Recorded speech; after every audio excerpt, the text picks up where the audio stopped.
마음이 편안해지는 지혜앤드 최수민기. 현대에 들어 여유를 찾아보기 힘든 개인들이 많다. 특히 한국인은 근성으로 한강의 기적을 만들어냈지만 그 이면에는 우울증 공화국의 모습이 있다. 자신을 한계까지 밀어붙이는 우리 사회의 풍조는 마음의 빈곤을 만들었다. 책임지고 견뎌내야 할 것들이 너무 많은 우리에게 마음의 여유란 머나먼 이야기다. 우울증 환자 100만 시대에 살고 있는 지금 복잡한 마음을 조금이나마 내려놓을 수 있을 수 있다면 얼마나 좋을까. 불교 철학의 지혜를 들여다보면 그 해답이 조금은 보일지도 모른다. 옛날 동국의 원효법사와 의상법사는 스승을 찾아 당나라로 향하던 길에 동굴 속에서 밤을 보내게 됐다. 밤중에 목이 말랐던 원효는 마침 옆에 고여있는 물을 손으로 떠서 마셨는데 물은 시원했고 맛도 좋았다. 그런데 다음날 보니 그것은 맑은 물이 아니라 썩은 해골물이었다. 원효는 이를 보고 구토를 참을 수 없었지만 그 순간 깨달음을 얻는다. 이 세상의 모든 것이 단지 나의 마음이고 모든 대상은 단지 의식이라는 원효의 유명한 발언은 여기에서 시작된다. 원효 대사가 마신 해골물은 바뀌지 않았다. 원효가 밤중에 시원하게 들이킨 해골물과 일어나서 구토를 참을 수 없었던 해골물은 같은 물이다. 물은 같은 자리에 같은 상태로 존재했지만 원효의 마음만은 변화했다. 원효가 느낀 시원함과 토악질 모두 마음의 작용에서 유래한 것으로 마음 바깥의 사태와는 무관하다는 것이 원효가 얻은 깨달음의 핵심이다. 원효 대사의 해골물 이야기에서 알 수 있는 불교의 핵심 개념은 바로 공이다. 원효가 느꼈던 시원함과 구토라는 두 감정 모두 공하다고 할 수 있는데 이때 공하다는 말은 무엇이 없거나 존재하지 않는다는 뜻이 아니다. 오히려 무의미하다는 뜻이라고 볼 수 있다. 위와 같은 감정들은 우리의 마음이 구성한 것이기 때문에 그 자체로 실체적인 의미를 갖지 않는다. 살아가면서 마주하는 수많은 고난에서 우리는 쉽게 우울에 빠진다. 하지만 우울을 야기시키는 대상 자체에 우울함이라는 감정이 내재되어 있는 것은 아니다.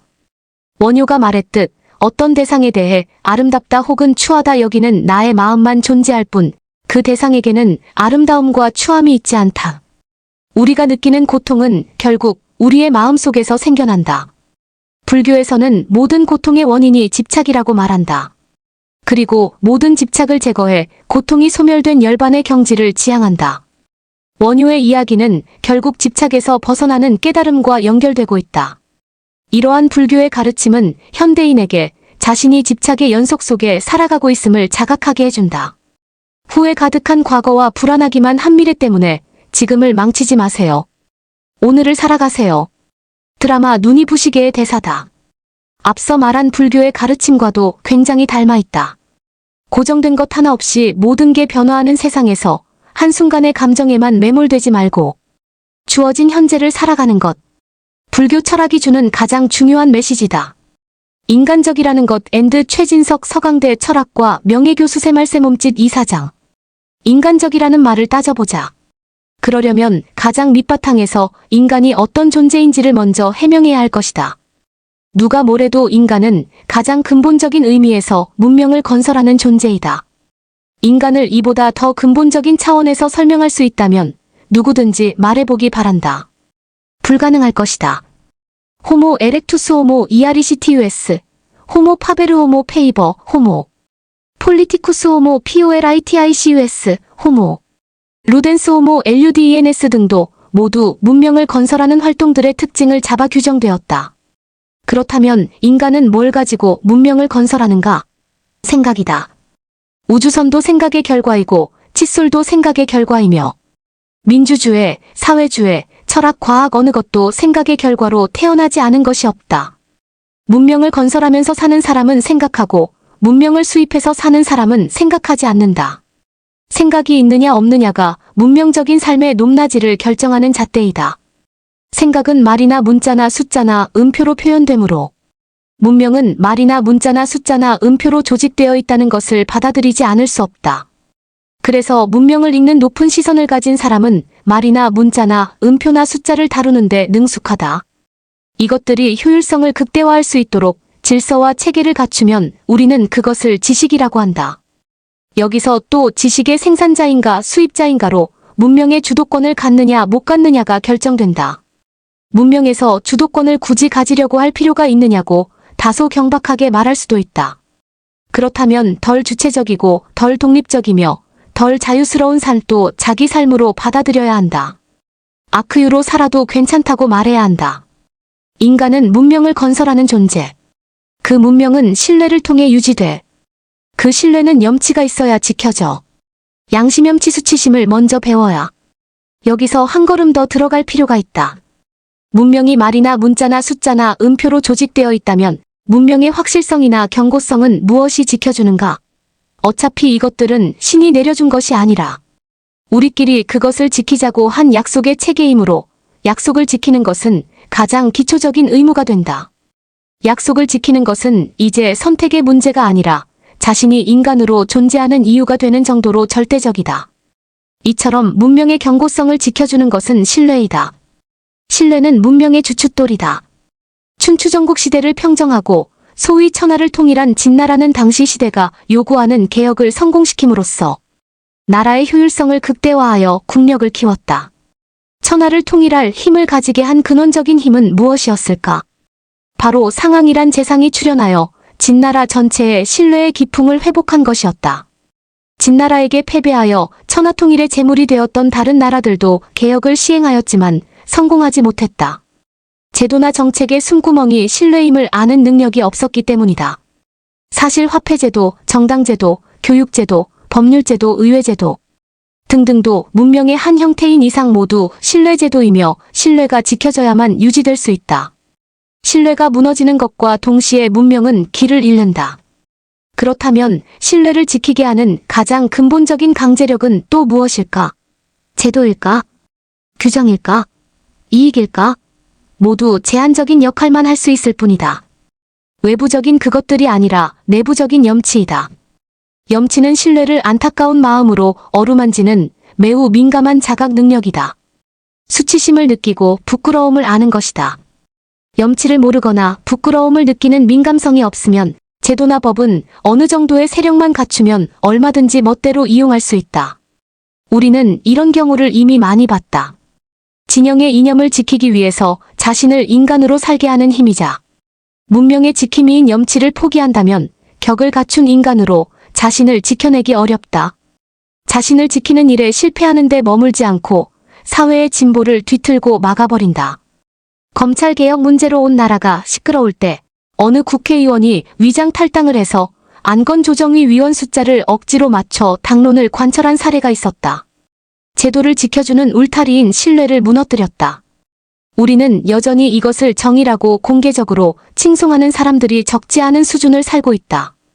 이렇게 눈을 질끈 감고 제도와 법이 주는 작은 승리는 얻었을지 몰라도 제도와 법의 토대를 허무는 반문명적인 큰 패배를 자초하였다.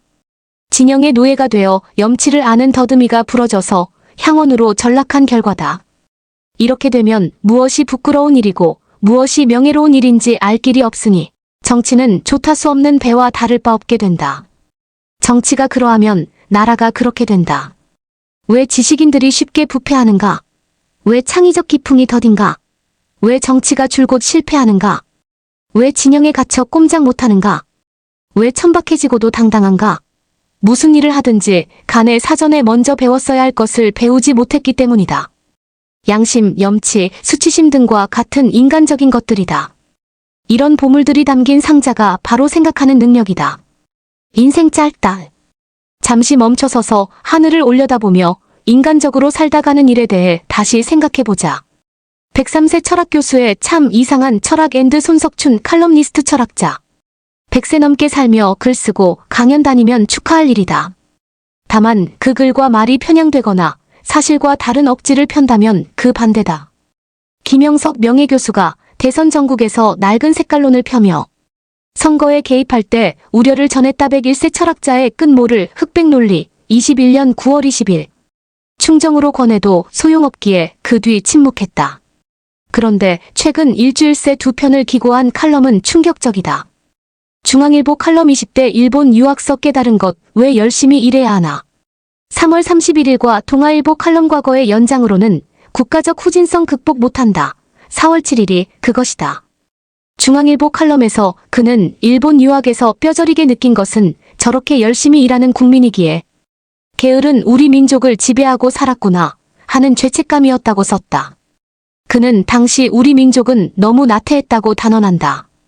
대체 그는 물론 중앙일보도 역사의식이 마비된 걸까? 그가 일본 유학할 때 수많은 젊은이들이 독립운동을 벌였다. 우리 민족이 너무 나태했다. 일제에 강제동원된 동포들이 고통스레 일할 때 조선인은 일하지 않는다고 깨닫는 철학을 대체 어떻게 이해해야 옳은가? 당시 민중들은 착취와 수탈에 맞서 일제에 항거했다. 예서 그치지 않는다. 노동조합의 색깔을 칠한다. 박정희가 공산국가의 노동조합은 정권을 쟁취할 때까지는 파업과 반정부 투쟁을 한다는 사실과 정권을 쟁취한 후에는 절대로 파업이나 정치 비판은 못하는 것을 알고 있었기 때문에 노동조합을 허락하지 않았단다. 야만적 노조 탄압의 정당화다. 칼럼마다 문재인이 친북좌파라는 그는 국민의힘 정부와 국민에게 주어진 과제가 무겁다고 강조한다. 결론은 적게 일하고 많이 놀기 위한 인생이 아니란다. 눈여겨볼 것은 윤석열이 노동시간과 대일 굴복 외교로 지탄받는 상황에서 이 글을 썼다는 점이다. 정부의 제3자 변제 방식 일제 강제징용 피해배상 해법 발표를 하루 앞둔 3월 5일 오후 시민들이 서울 용산역 광장에 세워진 강제징용 노동자상을 바라보고 있다. 연합뉴스 동아일보에 기고한 칼럼은 문재인이 친북적 과오를 범했다면서 그 결과로 나타난 사건 중에 하나가 일본 미쓰비시 회사와 징용 문제 배상 사건이라고 부르댄다. 그의 논리적 비약은 그 사건이 자연 발생보다는 정부가 의도적으로 조작한 느낌이라는 데서 극에 달한다. 나름의 근거를 제시한다. 지금 이재명을 대표로 하는 더불어민주당의 발언과 주장이 바로 그 사실을 뒷받침한다나 정치 몰입애들보다 더한 색깔론이자 음모론이다. 그는 나라를 걱정하는 국민들은 윤석열 정부가 일본과의 공존 정책을 찬성하는 이유와 명분을 높이 평가한다고 결론 짓는다. 지금 윤석열을 비판하는 사람은 나라를 걱정하는 국민들이 아니란 말인가? 문재인 정부가 언제 일본과의 공존을 반대했단 말인가? 곳곳이 허수아비 오류다. 그가 유학 가서 일본에 감탄할 때 도쿄의 뜻있는 유학생들은 항일 비밀 결사를 조직했다. 메이지 대학의 김종백은 국내로 들어와 조선민족해방협동당을 결성하고 경기 북부의 국망산에서 무장항쟁을 준비했다. 혹시라도 그들을 좌파로 몰 생각은 아예 말기 바란다. 그럴까 싶어 일부러 좌파 아닌 독립운동을 예로 들었다. 해방을 앞두고 체포된 김종백은 끝내 일제의 고문으로 옥사했다. 김영석 교수가 군부 독재의 인권 유린에 모르쇠 놓을 때 수많은 젊은이들이 민주화운동에 나서 죽고 다치고 감옥에 갔다. 혹시 그는 내심 그 모두의 색깔을 칠하고 있는 걸까? 손석춘 칼럼 윤석열 나팔수들의 피울음 호소 2019년 8월 20일 김영석 연세대 명예교수가 서울 종로구 세종문화회관 설가온에서 열린 신간 출간 기자간담회에서 취재진 질문에 답하고 있다. 연합뉴스 일부 언론은 그가 4월혁명의 교수 시위를 주도한 듯 보도했고 그도 부인하지 않았다. 하지만 정직한 자세가 아니다. 4월혁명의 교수 시위를 주동한 이는 연세대 철학과 교수가 맞지만 김영석이 아니라 정석해다. 조중동 신방복합체가 내내 밀어주어서일까. 이제 일제강점기에 생계만개한 죄책감까지 버젓이 공언한다. 도무지 부끄럼이 없다. 외교와 민생의 실정을 거듭하는 권력을 비호하는 모습도 남새스럽다. 더 큰 문제는 역사에 대한 호도, 동시대인들에 대한 오도다. 일본의 지배 세력이 독도가 자기 땅이라는 주장을 한층 노골화하고 있어 더 그렇다. 70년째 철학교수 이름 아래 활동하는 그의 철학은 참 이상하다. 색깔론, 음모론, 식민사관은 철학이 아니다. 철학이 비판할 대상이다. 왜 따라 쓰는 것만으로도 아이의 삶이 달라질까? 필사의 철학 앤드 홍경실 책과 함께하는 어린이 철학연구소 소장, 철학박사. 필사는 단순한 따라쓰기가 아니다. 손끝으로 문장을 쓰는 동안 아이의 눈은 한 단어 한 단어를 곱씹고 그 마음은 그 문장의 온도를 천천히 받아들인다. 나는 30년 가까이 학생들을 가르치며 보았다. 글을 손으로 쓰는 아이들은 다르게 느끼고 다르게 생각하고 조금씩 그러나 분명히 다르게 성장한다. 아이의 삶에 손으로 쓰는 글이 왜 중요한가? 디지털 기기가 압도하는 시대다. 스크린을 스치듯 넘기는 정보 속에서 아이들은 생각보다 더 자주 피로하고 공허하며 표현을 잃고 있다. 그럴 때 종이 위에 연필을 쥐고 글을 따라 쓰는 이 단순한 행위는 아이의 감각을 깨우고 감정을 정리하며 생각의 방향을 되돌리는 놀라운 힘이 된다. 초등학생 생각하는 손을 길러주는 시간. 초등시기 아이들은 글을 읽는 힘도 쓰는 힘도 이제 막 싹을 틔운다. 이때 손으로 문장을 써보는 필사는 어휘력과 문장력, 문해력의 기초를 단단하게 다져준다. 꽃들에게 희망을 이나 어린 왕자 속 한 문장을 따라 쓰며 아이들은 이 문장이 왜 좋을까? 를 자연스럽게 떠올린다. 그 질문이 바로 생각이 자라는 순간이며 자기 언어를 만들어가는 첫걸음이다. 중학생 감정과 철학이 교차하는 사춘기의 필사. 사춘기 아이들은 말이 줄어들고 감정은 깊어지며 삶에 대한 질문은 날카로워진다. 이 시기의 필사는 감정을 조용히 정돈하고 자기 생각을 천천히 꺼내보게 하는 철학적 글쓰기의 시작이 된다. 데미안, 모모, 지금 이 순간을 살아라 같은 책을 필사하며 아이들은 스스로 묻게 된다. 나는 누구인가? 나는 어떤 문장을 좋아하는 사람인가? 이것이 철학의 시작이다. 자기 자신에게 묻는 일. 고등학생 공부 사이에 존재를 놓치지 않도록 입시와 현실 사이에서 지쳐가는 청소년에게 필사는 쉼이자 자기 보존의 시간이다. 좋은 문장을 따라 쓰는 몇 분 동안 아이들은 성적이 아닌 삶의 방향을 다시 생각한다. 죽음의 수용소에서나 철학은 어떻게 삶의 무기가 되는가? 같은 책은 단순한 지식이 아니라 아이의 내면을 다잡는 철학이 된다. 글을 따라 쓰며 말보다 더 깊은 질문이 떠오른다. 대학생 지식 넘어 삶과 연결되는 사유의 글쓰기. 대학생이 된다는 건 무엇을 배울 것인가에서 어떻게 살 것인가로 관심이 이동한다는 뜻이다. 이때 필사는 지식과 감정을 연결하는 다리가 된다. 사피엔스나 논어, 인간 실격 등을 필사하며 지적 탐색이 감정과 만나고 사유가 삶과 연결된다. 글을 따라 쓰는 그 손끝에서 나만의 철학, 나만의 언어가 자라난다. 성인 느림 속에 나를 회복하는 글쓰기. 명상. 성인의 필사는 자기 회복의 시간이다.